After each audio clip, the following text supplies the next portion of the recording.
Chapter 7. Caden's point of view. Even if Bella was mad at me, I still loved to hear her voice, and for the first time, she was talking to me. It was rather irritating that she was annoyed at me, but honestly, she should be thanking me. I saw the effect she had whenever she walked by. She was stunning, and kept her head down to avoid meeting the eyes of others. Seeming shy at first, I'd been so lucky to save her the other day. For a brief moment I had contemplated not following her there, but I couldn't resist watching her while she lay in the sun. She had kept her sweatshirt on over her bikini, but as she turned over in the sand, her shirt would ride up her side. I'd wanted to be there next to her, pull her onto my lap and have her fall asleep on my chest. I was getting off track, but that was hot. When I hung up the phone, I walked to my usual lookout point, where I could watch her running the track with the other girls. She always looked so graceful when she ran, and I needed to see her today. She was like a drug to me, just the sight of her calming me down. I leaned against the grey concrete wall, the trees in front of me obscuring them from seeing me, but giving me the perfect view. She was a little later than some of the other girls, because she had to talk to the principal, which really wasn't my fault either. It was her teacher who had done that to her.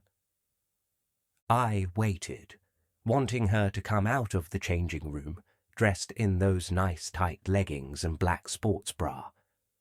She looked so sexy like that. She did not disappoint.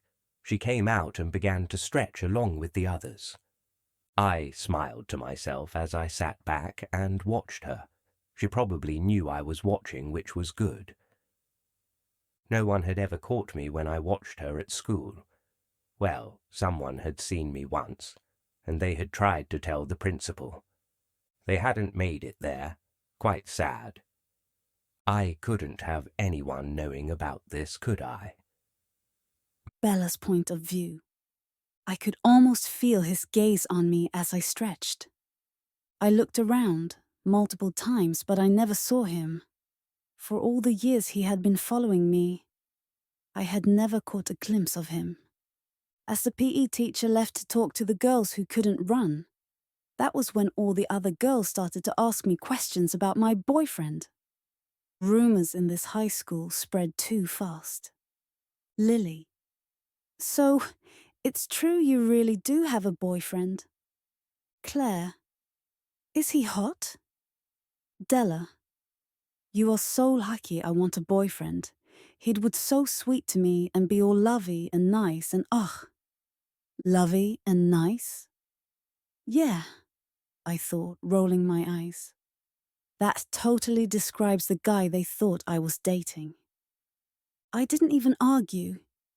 It was probably for the best that everyone thinks I have a boyfriend so that none of the guys hit on me and then be killed by my psychopath stalker. I was so done with all of this. He had been stalking me for 3 whole fucking years. It had completely insane. I had been young when this started, too young. I had gone years knowing that what I was going through wasn't normal, but no one seemed to believe me. And I never had any proof. I had become more silent through the years, staying home more and writing a lot of songs. I sighed and went back to stretching. Let him watch. As long as he didn't interfere, it was fine. I began jogging slowly to try and clear my head. I didn't make it any better that my house was now empty, except for me for the evening. Jenna was having dinner with her brother's family, which was good, but left me alone. I liked being alone, but at the same time, it was a little bit terrifying. I shook my head. It would be fine. Nothing would happen. I'd be fine. I breathed out and began to match the pace of the other girls. Everything would be fine.